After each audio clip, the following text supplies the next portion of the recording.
ආයුබෝවන් මම මොහන්ලාල් පෙරේරා. අද ලඝු ගණකවල ව්‍යුති අගයන් සලකා බලමු. ලඝු ගණක යනු දර්ශකයයි. එනම් x එහි y වන බලයට සමාන නම් x ලඝු ගණකය පාදය aට y වේ. එනම් x ලඝු ගණකය y. y යනු දර්ශකයයි. ලඝු ගණක වගුව සලකා බලමු.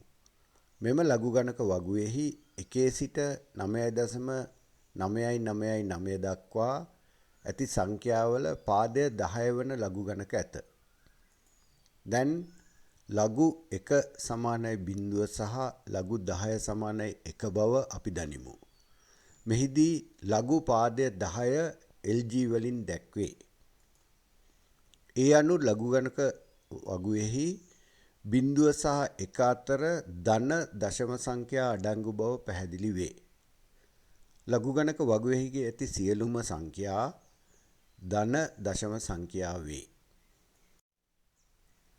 එකට වැඩි ලඝු ගණකයක පූර්ණාංශය. ඕනෑම සංඛ්‍යාවක් සම්මත ආකාරයෙන් දැක්විය හැක. උදාහරණ 23.32 සමානයි 2.332 ගුණ කිරීම 10 1. එවිට ලඝු 23.32 1.366 වේ. 233.2 මෙය 2.332 ගුණ කිරීම 10 2 ලෙස දැක්විය හැක. එවිට ලඝු 233.2 2.366 වේ. මෙම ලඝු ගණකවල පූර්ණ සංඛ්‍යාව සම්මත ආකාරයෙහි ලියූ විට ඇති දර්ශකය වේ. දශම සංඛ්‍යාව ලඝු ගණක වගුවෙන් කියවනු ලැබේ. එවිට ඉහත සංඛ්‍යා දෙකෙහිම දශම සංඛ්‍යාව එකම වේ. එනම් එකට වැඩි ලඝු ගණකයක පූර්ණාංශය සංඛ්‍යාවේ ඇති පූර්ණ සංඛ්‍යා ගණනට වඩා එකක් අඩුය.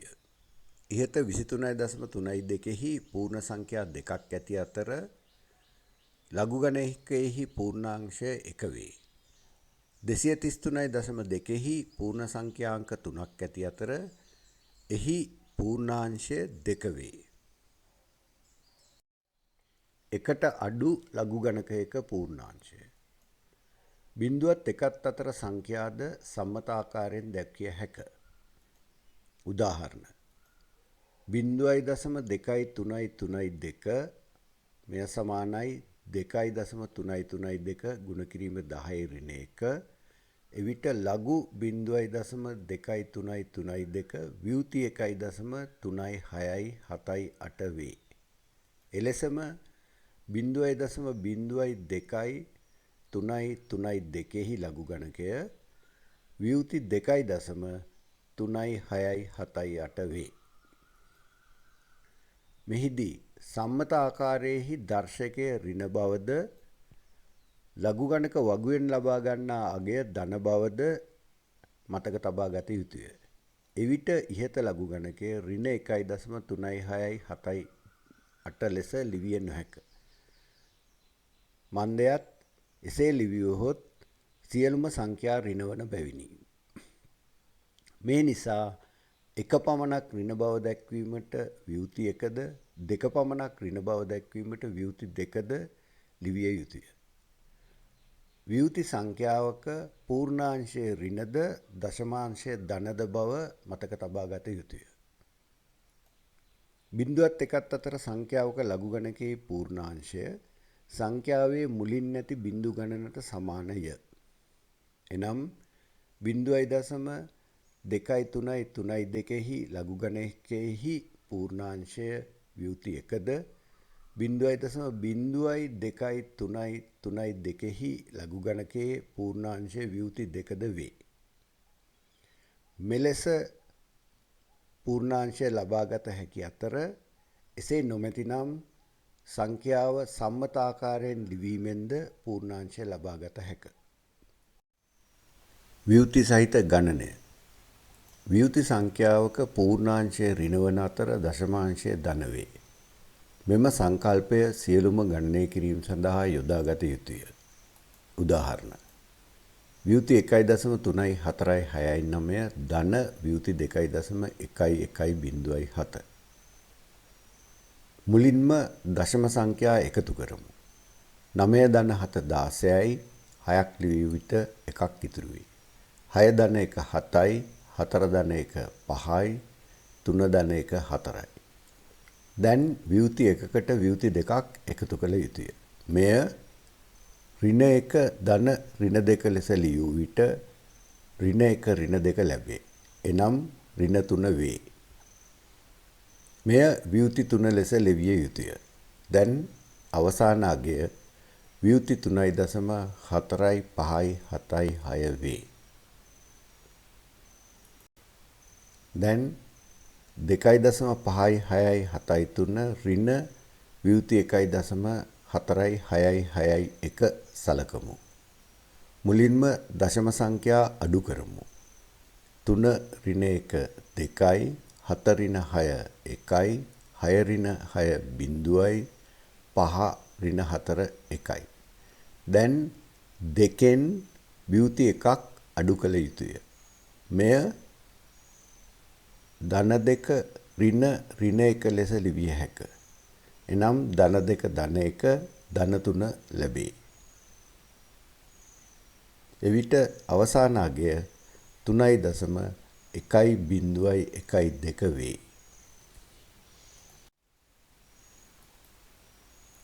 මෙහි ව්‍යුති 1.34669 ඍණ ව්‍යුති 2.1.1.07 සලකමු. මුලින්ම දශම සංඛ්‍යා අඩු කරමු.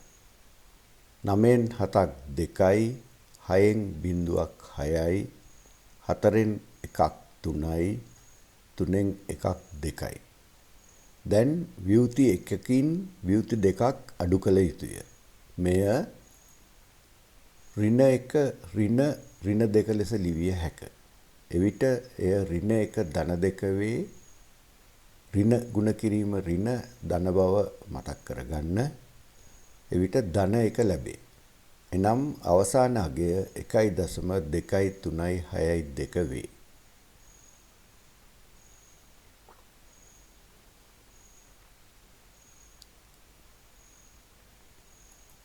මීළඟට ව්‍යුති 2.72113 3ෙන් ගුණ කරමු. 3 වරක් 3 9යි 3 වරක් 1 3යි 3 වරක් 2 6යි 3 වරක් 7 21යි. 21න් 1 ලියූ විට දෙකක් එනම් ධන දෙකක් ඉදිරියට ගෙන යා යුතුය. දැන් ව්‍යුති 2 3ෙන් ගුණ කළ විට ව්‍යුති 6 ලැබේ. එවිට ඍණ 6 ධන 2 වේ. ඍණ 6 ධන 2 ඍණ 4 බැවින් ව්‍යුති 4 ලෙස ලිවිය යුතුය. මෙහිදී ව්‍යුති 4.163.9 ලැබේ.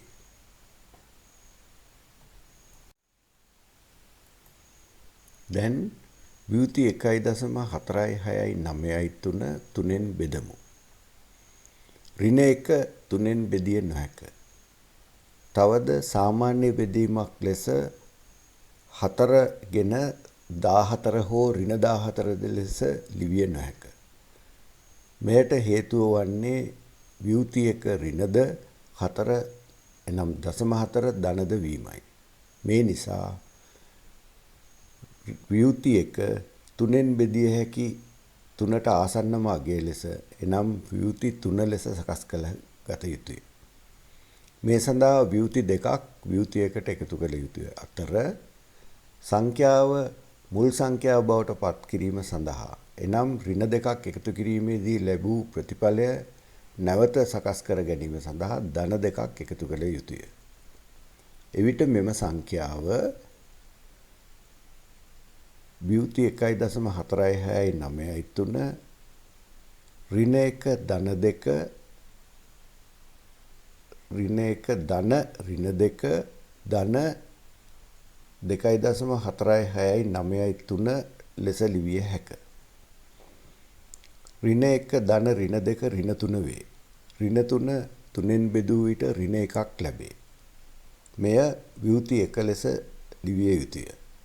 දැන් 24 3න් බෙදූ විට 8යි, 6 3න් බෙදූ විට 2යි, 9 3න් බෙදූ විට 3යි, 3 3න් බෙදූ විට 1යි. මේ අනුව ව්‍යුති 1.8යි 2යි 3යි 1 ලැබේ.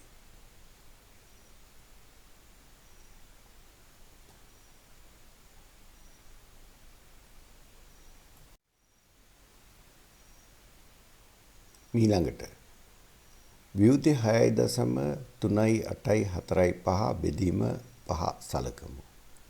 පෙර පරිදිම ව්‍යුති 6 ව්‍යුති 10 බවට පත් කළ යුතුය. එවිට සංඛ්‍යාව ඍණ 6 ඍණ 4 එනම් ව්‍යුති 10 ධන 4.3යි 8යි 4යි 5 ලැබේ. ව්‍යුති 6 5න් බෙදූ විට ව්‍යුති 2ක් ලැබේ. දැන් 43 5න් බෙදූ විට 8යි 3ක් ඉතිරි වේ. 38 5න් බෙදූ විට 7යි 3ක් ඉතිරි වේ. 34 5න් බෙදූ විට 6යි 4ක් ඉතිරි වේ. 45 5න් බෙදූ විට 9යි ඉතිරියක් නොමැත.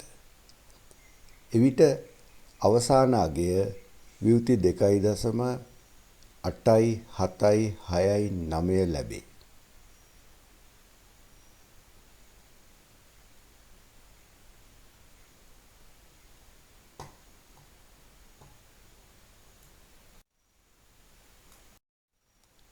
ස්තුතියි.